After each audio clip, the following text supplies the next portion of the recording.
Buenas tardes, queridos contertulios, bienvenidos a una nueva edición del Sillón Bíblico. Mi nombre es Abel de la Costa y estamos en el domingo 25 del tiempo ordinario en el ciclo C.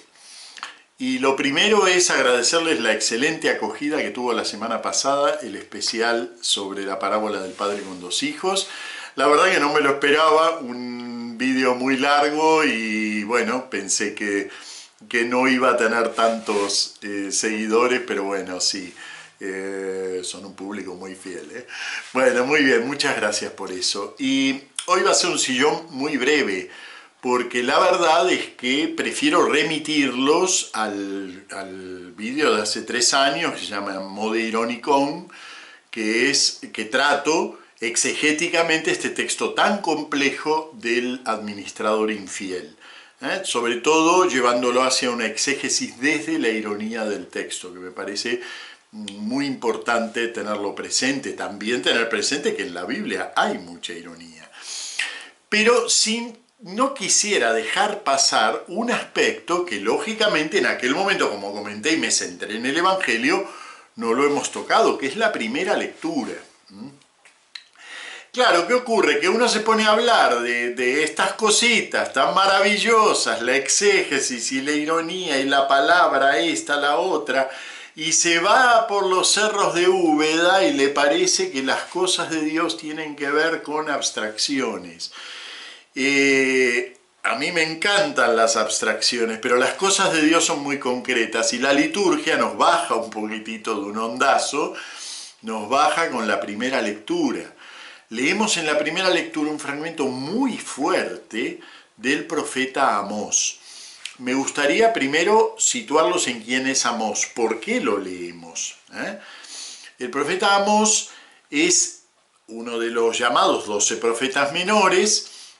Miren, los libros de los profetas rápidamente se dividen en dos grandes grupos. Los grandes profetas escritos, Isaías, Jeremías, Ezequiel, incluido allí el de Daniel, que no es exactamente profecía, y luego los profetas menores.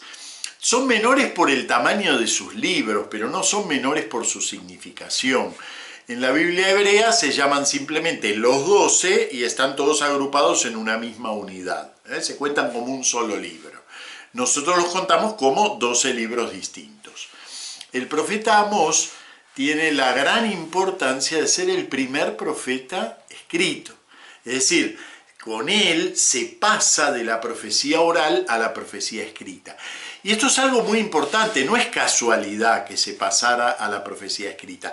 La profecía ya existían además, podríamos decir que se había alcanzado cierto clasicismo profético con el profeta Elías, el gran modelo del profetismo bíblico, pero fíjense que no hay un escrito del profeta Elías. Faltó dar ese paso que lo da Amós en el siglo VIII antes de Cristo.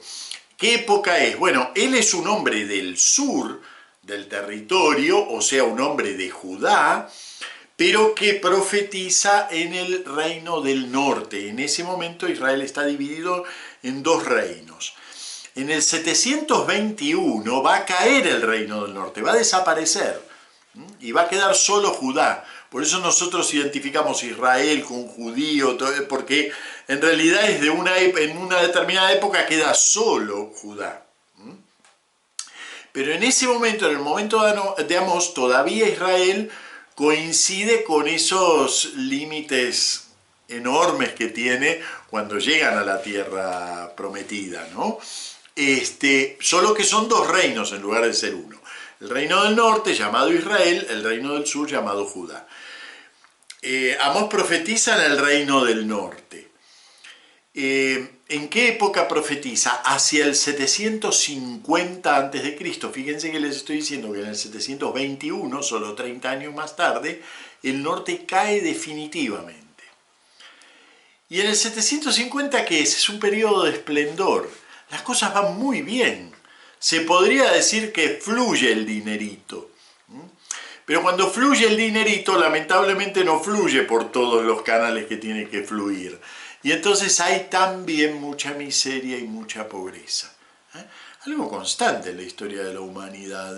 Vamos a esos países que decimos, uy, los países ricos de la tierra, pero nos alejamos del centro y resulta que los países ricos albergan, tapan, ocultan y tratan de excluir mucha pobreza, porque precisamente llegan a ser ricos no legítimamente, sino robándole en definitiva al pobre.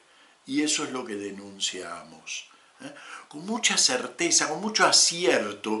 Es muy interesante leer el libro de Amós porque uno lo ve muy actual. Uno ve que esas denuncias no son denuncias.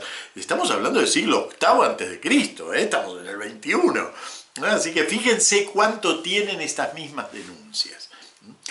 Y eso me llevaría a otro aspecto, y que es que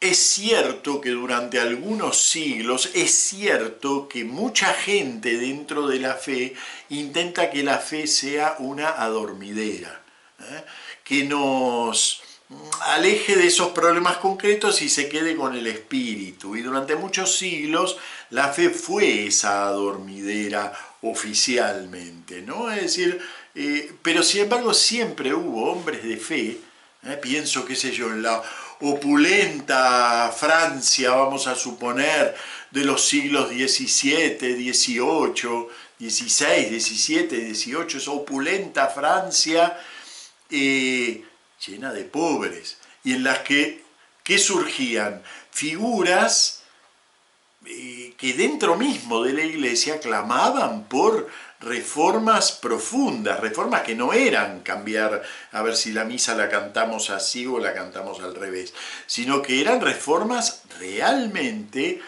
para elevar al pobre.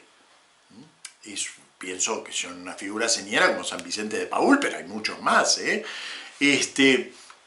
Se dan cuenta entonces, en realidad los Amoses que Dios va enviando están continuamente, y su mensaje no suele ser otro.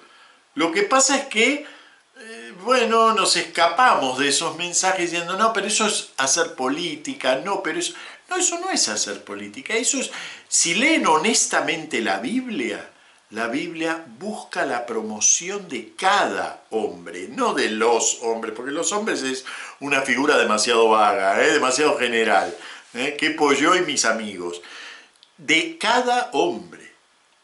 Por eso es interesante que la liturgia, que nos enfrenta, como vemos en el otro vídeo, a uno de los textos más complicados desde el punto de vista exegético que tenemos en San Lucas, por esto del modo irónico, etc., también nos advierte a través de la primera lectura, no te tomes el globo aerostático, no te vayas a pasear por los cerros de Úbeda, ahí hablando de pajaritos y espiritualidad, porque la verdadera espiritualidad es precisamente esta de la que habla el profeta Amós.